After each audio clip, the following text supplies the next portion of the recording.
Bu videoda ta'minotchiga qaytarish bo'limini ko'rib chiqamiz. Ya'ni mahsulotni ta'minotchiga vazolat qilish. Oziq-ovqat misolida keltirsak, oziq-ovqat do'koni misolida keltirsak, har xil kolbasa mahsulotlarida yoki malochka, sut mahsulotlarida, boshqa sferada umuman qanaqadir brak bo'lib qolgan mahsulot ta'minotchidan kelgan bo'lsa, shuni programmadan chiqarib yuborish. Ta'minotchiga qaytarish bo'limiga kiriladi, qo'shish knopkasi bosiladi, kerakli savdo nuqtasi, kerakli ta'minotchi va kerakli valyuta tanlab olinishi shart. Misol uchun, dollarda ishlash imkoniyati bor. Agarda biza mahsulotni kiritishda, qaytarmoqchi bo'lgan mahsulotimizni kiritishda dollarda kiritgan bo'lsa, bu yerda so'm qolib ketsa, u mahsulotni topib bermaydi yoki xatolik beradi. Va ahamiyatli bo'lishi kerak bo'lgan joyi ta'minotchi. Bu holatda bizada Coca-Cola turibdi, lekin faraz qilaylik, biza Pepsi mahsulotini ta'minotchiga qaytarmoqchimiz. Bu yerda Coca-Cola turibdi. Pepsini nomi bilan yoki ishtirok kodini bu yerga yozadigan bo'lsak, mahsulotni topib bermaydi, chunki yozayotgan mahsulotimizni aynan shu ta'minotchidan qidiradi u.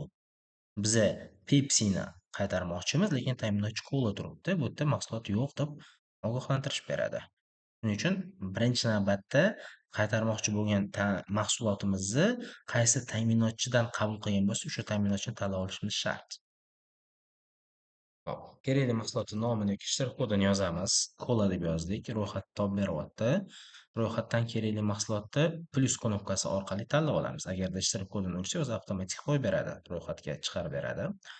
Nomi bilan qidirganimiz uchun ro'yxat shakllanadi. U yerdan plus knopkasini bosib olamiz. Bizada Coca-Cola shakarsiz 1 litr PET mahsuloti omborimizda 10 ta bor. Qancha miqdorini qaytarib olmoqchimiz, shu miqdorni kiritamiz. Misol uchun 2 ta. 2 ta yozdik. 20 ming ko'rsatyapti, ya'ni kelish narxidan umumiy summa 20 ming bo'lyapti. Qabul summasi 20 ming bo'lgan. Bu summa hozir biz saqlash knopkasini bosganimizda остатkamizdan chiqib ketadi. Ya'ni 2 ta kola остатkamizdan kamayadi va tabiiyki buni summasi ham остатkamizdan yo'q bo'lib ketadi, kamayadi. Saqlash knopkasini bosib olamiz. Tasdiqlashimizni so'rayapti. Tasdiqlash bosganimizdan keyin dokument yaratildi. Sanasi, summasi, qaysi ta'minotchiga, qaysi foydalanuvchi, qaysi savdo nuqtasida. Mahsulotni ta'minotchiga qaytarish shu tarzda bo'ladi.